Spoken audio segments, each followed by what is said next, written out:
Hello, reckless writers. I am Argo, And I'm Mel. and I'm talking in first person today on writing without a license.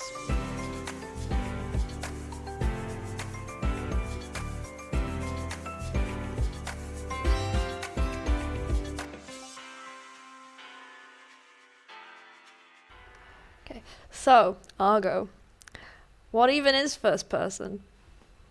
First person is a form of narrative, whereas instead of it's easiest compared to third person, which are the most common forms. Whereas third person is he went to the shops, she sailed to the moon. You would say instead I went to the shops and I went to the moon. It's quite common in a lot of books, especially in YA and in fantasy. But it's especially good for single narrative plots. Normally when something is in first person even, it tends to be the one viewpoint throughout. That's not something I'd thought before. Yeah, that's a lot better than my answer. Like, yikes. Cut out. See the deleted scenes on our eventual floppy disk release. Yeah, I hadn't thought about how often a first-person narrative tends to just be a singular viewpoint, but that's totally true. Like, I made a really small list of first-person perspective books that I've read, and I'm realizing that all of them only have the one viewpoint, except for one series which changes the perspective in different books. But I find it tends to be the case that when a first person switches point of view, it's for a very purposeful reason. Whereas third person switching between is way more common. But that first person one, and I think it's just because of it's a more direct form of narrative. It's an immediate, I am here, I am doing this. Like, it puts the reader in the narrator's shoes a lot more solidly than otherwise. I think also I've spoken to a lot of readers that have trouble with first-person narratives. They often find them quite annoying, like especially if it's a character that perhaps you don't get along with or don't really understand. So when you're introducing a first-person perspective narrative, if you have more than one viewpoint, that's potentially more danger for your reader to not get along with a significant portion of your book. That is true. That comes down to one of the points I was going to make later, which is one of the biggest strengths and biggest pitfalls of writing first-person narrative, in that because the voice of the narrator is so much stronger, is a real strength to make your narrator as strong as possible, to make them a very functional character and a character you can distinctly recognize. Which then is the pitfall of bad first person if it ends up just being like a robot is dictating it to you. But like you say, that is the issue sometimes, is if your character you do not get along with, if you do not like the way this character looks throughout the world, the book is just not going to gel with you. Mm-hmm. But on the other hand, every swing has a roundabout, and it could gel even better. Some people might love a book because the main characters so much like them, like they feel. And it creates this deeper sense of relation. The intimacy aspect is definitely something that, as a teenager, made me crave first-person perspective books. I used to avoid third person growing up. I just thought it was like boring in comparison. I wanted to feel exactly what the character was feeling, and you get that so much more with first-person narratives. But yeah, again, that can be a turn-off for some people, and you don't always want to be in a particular character's head, especially not during certain scenes that you might want to put in your book. Depends what sort of book you're writing. Which is a genuine point of, which is my next question, is how you distinguish, should you write in first person or third? Both are pretty common. Both lean towards a genre, but nothing's exclusive. So how should I pick, Mel? How should you pick? Mm-hmm. Another question I've been asking myself all day, and honestly, the answers kind of scare me. For the readers at home, I provide a document that lists all the questions I'm probably going to ask. I even wrote out an answer, but like it's not really finished. Like I don't have a straight answer for whether or how you decide whether or not you should write in first or third person. I think that if you're thinking about it, you need to think, does the character I want to write in first person as have a strong character?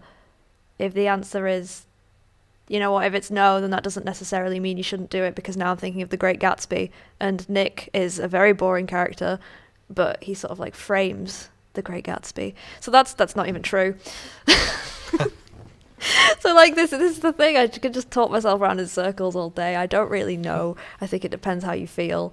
But one thing I'm sure about is that if you're writing in first person and you're writing it almost as if you would write a third person perspective, but you're just sticking I and me in there, then you're doing it wrong. Like that's not you should just write in third. That's the only advice I can solidly give. The rest is going to be very circumstantial. That is reasonable. But what if I've written it and realised I'm doing that? Should I give up on first person and switch to third? Or do I just need to get better at first person? I honestly can't answer that, because I'm currently writing a first person book thinking, should I back out now and stick it in third? Honestly don't know. I think third is sometimes easier.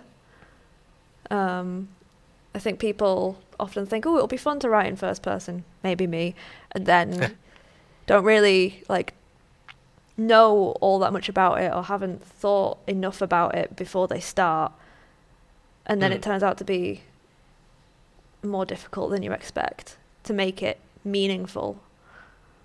I think it's definitely a skill. That's not to say there's a whole lot of overlap between writing in first and third, but there's definitely skills that should be practiced for both. I know for me, when I'm picking, and everything major I've done is in third person, in part because I've wanted more viewpoints and I wanted to jump around a bit more. But I do practice first person, and for short stories especially, I try and write in first person when I can. I just don't know if I'll ever write a book that way, but I should. And if I ever do, I want the practice. Do you have a quick guide to decide whether to write in first or third? Yeah, I go for third. You just go for third. Just go for third. The main reason I write in first is to practice. That's really good help. That just don't bother. Just do third. For me, it comes down to how much of the world I want to share with the reader. And like the main series I'm writing at the moment, I want most of what's happening to the main characters really obvious to the reader. Every mystery should be external to them. And so therefore I can jump from one character to the other, so that you can see the different scenes and see what's going on. And third lends itself to that a lot better. And it's not to forget that whilst first person is very immediate to you, that's not to say third limited, especially, which we'll cover next week, is... I got distracted by my own segue. That's not to say third person doesn't include the personality. And you can do a lot with that. Like, you're still going to talk about the feelings. You're still going to talk about their experiences. You're still going to add that personalization. whilst first person does it a lot heavier and a lot more immediately. Both can be done. So, long story short, I'm not sure it entirely matters. It just depends on how you want to read it. I forgot the question. I'll ask the next question. So, we've talked a little bit about the why. Let's talk a little bit about the how. What tips do you have for those just about to start writing first person without any experience? Aside from if you can swap out the I's and me's for she and her, and it still reads pretty much the same, and then you're doing it wrong. Aside from that, I think you need a really clear idea of your central character, and that's always true for any book you write, but for first person especially, you really need that clarity. You need their voice. Yeah. So it really helps if you're writing a character that's quite close to your heart. Potentially a self-insert, not saying that those don't happen. I mean, that voice, like I say, we keep circling back around to this point, but it is, I think, the most important part, is that you've got such an opportunity to showcase your character in the way they see the world. And that doesn't just come down to, what contractions they use in speech. It comes down to all manners of descriptions as well. The way they're going to describe something says a lot about them. One of my best examples was something that caught one of my favourite authors, Dan Wells, off guard. Was he'd written about one character who had saw the girl he fancied and described she had skin the colour of a corpse, which didn't realise that was implying a lot about the character speaking by then. Oh, I love that. Oh, I need to read this. And considering the main character grew up in a mortuary, he, it all fits thematically for the book, but it fits thematically for the character and says a lot. Whereas a character that goes in and sees the girl they fancy and thinks, oh, they've got skin the colour of chalk, it's going to say something just slightly different about them. And the same goes for descriptions about anything. All the stuff you would throw into text becomes exemplified across things. Someone uses a lot of metaphors relating to fish. That's going to devolve into the description as well, not just how they're speaking. And it gives you a lot more opportunity to do that. But you've got to be careful and dial it where you can, but it's a very valuable tool. Nod. So you said before to avoid using I as much. And that is one of the issues with writing, I find, is in third person you get away with descriptors more. You can say, oh, Blake flew to the moon, or the detective flew to the moon, or the man outside flew to the moon. Whereas in first person, you've kind of got I flew to the moon only. You don't get that variety in the text. So how do I avoid that becoming repetitive, Mel? Well, I think in a lot of instances, you often don't need I flew to the moon. You'd talk more about how you'd kind of take yourself out of it, and you'd talk about the journey to the moon, and then you'd arrive at the moon, and you wouldn't say, I saw craters. You would say, the craters were deep and cavernous. You don't always need to mention that it's first person. We already know, so you can usually just cut the I did bits, I saw stuff, I heard this thing, because we know. If you're telling us, we know that this first person character has experienced it. And I think that's really important to remember, because it's really easy to forget, especially when you're trying to write it, and also if it's one of your first early attempts to do first person and you're used to writing third person, where you can kind of get away more with this character did this and this character heard this. Yeah. Because you've got to specify it more. Yeah, and you're going to jump around between characters more, but when you're in first person, there is a lot that could be, I did this, I did that, I saw, oh wow. You're definitely right in that. It's say everything you see is seen. You know, you don't have to be. I saw the door handle turn. The door handle turn. That's what you're seeing. It becomes a default implication on everything. There's also like, because you're writing in first person, that doesn't mean you need to obsess over this narrating character. Like, yes, they have a viewpoint, but you don't need to give it on everything. And it doesn't need to be how they respond to other characters doing things. Or you want some of that in there, but not more than you would like a third person book. Like, they're watching other people. It doesn't have to all be in their heads. Find that to have an opposite side to this coin. Not only are you seeing their view on stuff, you can see what they don't know. It's because you don't know everything. You don't know everything. I don't know everything. Mel doesn't know everything. And that's another powerful tool. Like, and this, I mean, unreliable narrators are a thing. And they're a thing across all sorts of viewpoints. But it's a very useful thing in a first person. Everyone has blind spots. Everyone has things they overlook. And first person gives you a really good way to do that. And I think that's why I end up using them in short stories a lot of the time. Is because you can use the blind spot to really emphasize whatever twist or whatever ending you're going for. Some characters might ignore certain things. Some characters just don't know a lot about technology, so wouldn't pick up on small things. And I find it's really useful and makes quite an interesting story to see just what bits are left out. I've forgotten the question. Do you have any advice for writing an unreliable first-person narrator? I do have one like idea. I think it depends quite heavily on description. You need to have the character see things and then clearly not realize, like not putting two and two together.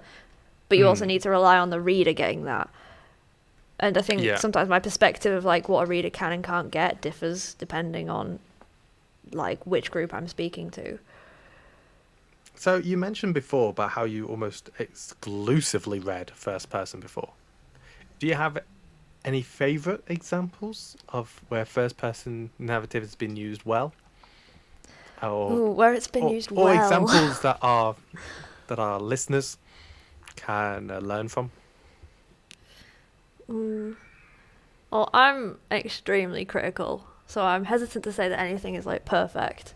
I do really enjoy the saga of Darren Shan. But I'll admit I picked it up at one stage in my life and thought that the first-person narrator was annoying. And then I went back to it like a couple of years later and read it again because it's one of my favourite series of books and thought, what was I misunderstanding? Like, when was this annoying?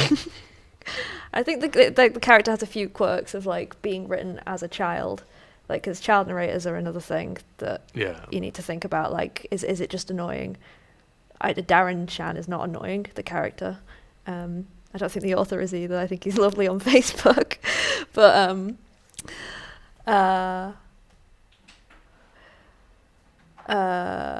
yeah, I think that's a really good example of first-person narration because it's over 12 series of books. The character grows over time. They start as a child, they finish as an adult, they go through a lot of traumatic events.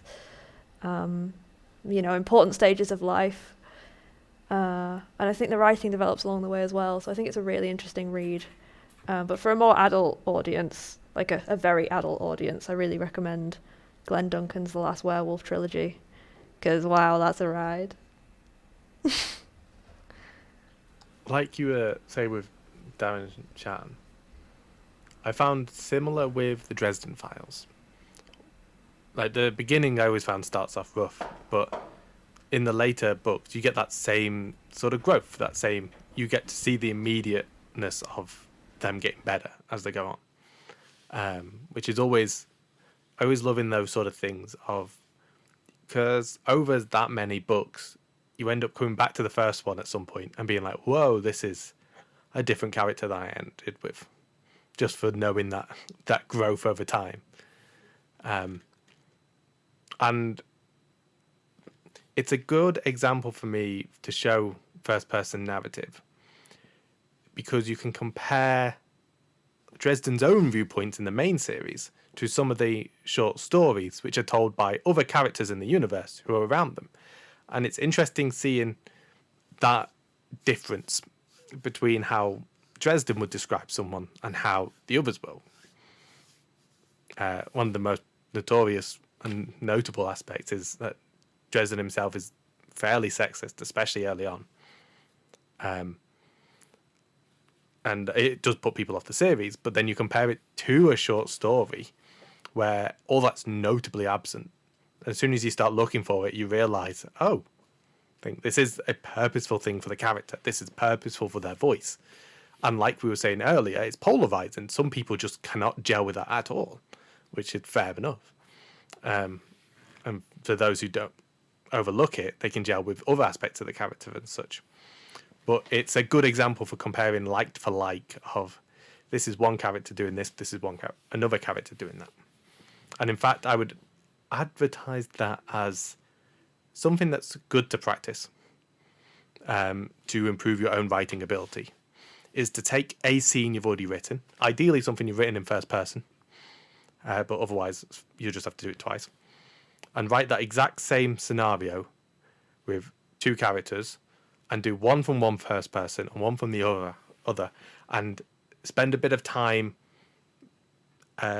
trying to make those viewpoints as different as possible and seeing just how much you can get into the voice of each one. And then revise it trying to remove I from as much as you can. That's going to be necessary. That is all we have time for. Join us next time where we'll be discussing the legendary third person. Remember, you don't need a license, you just have to write.